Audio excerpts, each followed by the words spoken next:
आइए बात करते हैं समाजवादी पार्टी के लोहिया ट्रस्ट के ट्रस्टी एवं प्रदेश सचिव राजेश यादव जी से। सर, इन 5 राज्यों में चुनाव हुए हैं, किसकी सरकार बनने की उम्मीद है, क्या कहना चाहेंगे? देखिए, आपने मीडिया के माध्यम से देख लिया होगा और हालात को जायजा लिया होगा। जो लोग भी टच में हैं, मध्य प्रदेश भारतीय जनता पार्टी से कोसों दूर चला गया है। इसके अलावा भी केवल राजस्थान में तो थोड़ी बहुत टक्कर लग रही है, बाकी के बाकी जो हैं सभी स्टेट में भारतीय जनता पार्टी की सरकार नहीं आने वाली है। ये भाजपा को अब तक का सबसे बड़ा झटका लगेगा। अब भाजपा को अंतर सोच बनानी पड़ेगी कि जनता उनसे क्यों दूर हो रही है, और उन्हीं के लोग कह रहे हैं कि भारतीय जनता पार्टी की स्थिति अब दिन पर दिन कमज़ोर हो रही है।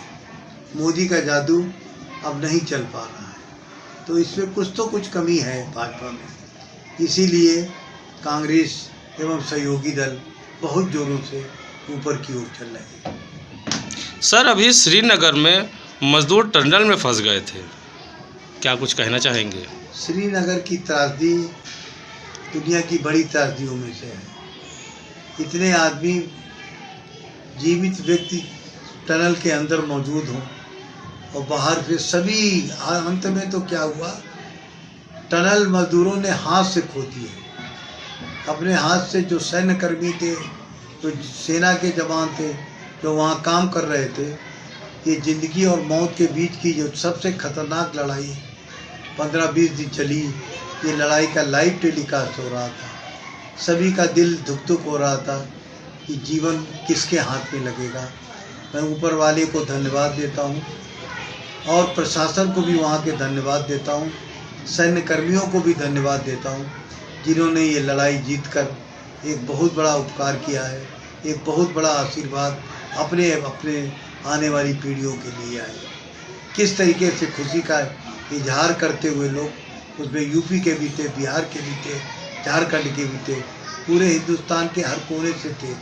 तो इन मजदूरों को बचाने का मतलब हिंदुस्तान को बचाना, और इस खुशी के लिए मैं सभी उन कर्मियों को धन्यवाद देता हूँ जिन्होंने जान हथेली पे रखकर अपनी परवाह न करते हुए एक छोटी सुरंग के अंदर घुस के सभी कार्यक्रम किए और सकुशल सभी लोगों को वापस लाए। सर, आपका उत्तराखंड दौरा था, क्या कहना चाहेंगे? हाँ, मैं कल ही उत्तराखंड से वापस आया हूँ। वहाँ के प्रदेश उपाध्यक्ष हैं ठाकुर साहब सिंह जी, उनसे मिला और कई लोगों से मिला। उत्तराखंड के जो प्रभारी हैं, आदरणीय भाईजान जो हैं हमारे सखी रहे, क्या नाम, अरशद, मैं उनसे भी मिला, उपाध्यक्ष हैं। और कई चीज़ों को मैंने परखा वहाँ पर कि बरसात आते ही वहाँ पर कितनी अव्यवस्था फैल जाती है। उत्तराखंड की सरकार को अगर मजदूर निकालने के लिए मैं धन्यवाद देता हूँ, तो ये भी कहता हूँ कि दोबारा कोई ऐसा हादसा ना हो जाए, कोई रोड एक्सीडेंट ना हो जाए, कहीं पर पुनः वहाँ की जो प्रवृत्ति है खनन की वो दोबारा ना दिखाई पड़े। मैं वहाँ के मुख्यमंत्री को भी साधुवाद देता हूँ तथा अनुरोध करता हूँ कि उत्तराखंड को कम से कम दुर्घटना हो इसका विहीन बनाना चाहिए।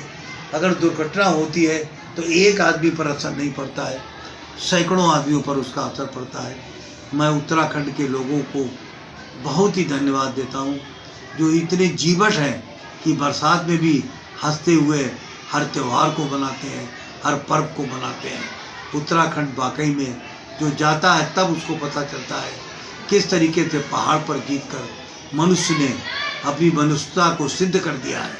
मैं पुनः एक बार वहाँ की सरकार को, वहाँ के लोगों को और विशेषकर मजदूरों को बहुत बहुत बधाई देता हूँ कि हाँ, वो सब सकुशल अपने घर पहुँच गए। सर, कल शिवपाल जी ने केशव जी प्रसाद मौर्य जी के बयान पर टिप्पणी की थी सदन में, क्या कहना चाहेंगे? केशव प्रसाद मौर्य जी को का मौन होना, सदन में कभी कभी ना आना, चुपचाप रहना है, इसको देखते हुए माननीय शिवपाल सिंह यादव जी ने बड़े दुखी मन से टिप्पणी की और उन टिप्पणी में कुछ अर्थ जरूर है, नहीं तो मौर्य जी इतने दुखी होकर इतने अलग थलग क्यों पड़ गए। ये आज का समाज और आज का अन्य नेता उनकी तरफ देख रहा है। वो खुद प्रेस कॉन्फ्रेंस करके इस बात का उजागर करें कि आखिर में इतने अलग थलग और चुप क्यों हैं। इसी आधार पर माननीय शिवपाल जी ने उन पर टिप्पणी की।